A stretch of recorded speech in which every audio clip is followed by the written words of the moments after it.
Peggy 18.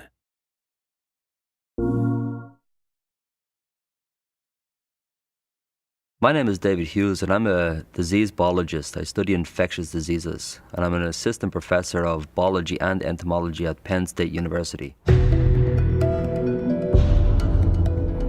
So the premise of the game is that we have a disease jumping from one organism to another.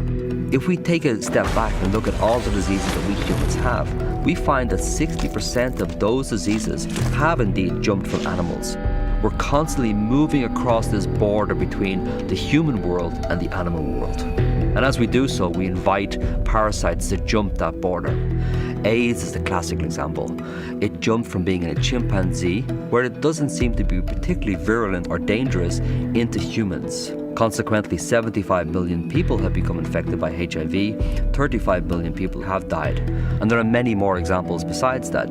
The classical example is the 1918 bird flu. After the First World War, this killed more individuals than the First World War itself. That jumped from an avian source into humans. Cordyceps fungi are a group of organisms who live exclusively in insect bodies. They're parasites. The most interesting interaction is when they're infecting ants. The fungus induces a suite of chemical changes inside the body of the ant, and this causes the individual to leave the nest. The ants ascend small saplings in the understory vegetation, and they have what really does appear to be a directed behavior. They're moving towards the midpoint of a leaf, and there they're finding the tissue and they're biting deeply into it. Once the ant is dead, it grows a long stalk from the back of the head, and this is the stalk which will produce spores.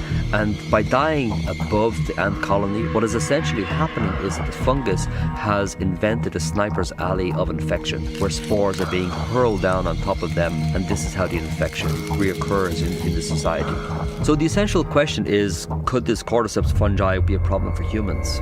We're constantly surrounded by fungal spores. There are billions of spores which we inhale every single day.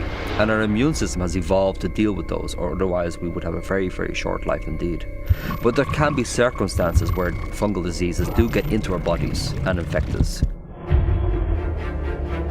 It's not just our increasing population that's a problem, we're also turning up the thermostat on the planet, and this leads to massive problems in and of itself.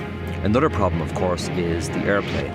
We have this ability to move across the planet over the course of hours.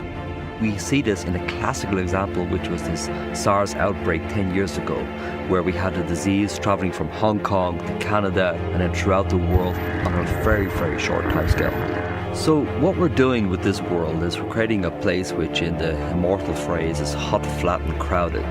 And these unholy trinity are working together to lead to ever-increasing diseases. And that's a problem for us. So in the game we see the human population being eradicated by a parasitic organism.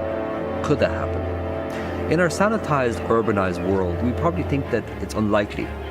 But if we look at the world through a historical lens, we don't have to go far until we see these massive population crashes.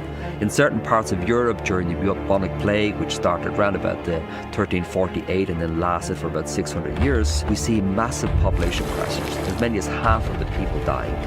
So it really doesn't take much imagination to think a really heavily populated city such as Mexico or New York City of some infectious organism getting in there. And if it doesn't reduce our population considerably, it will at least create massive panic.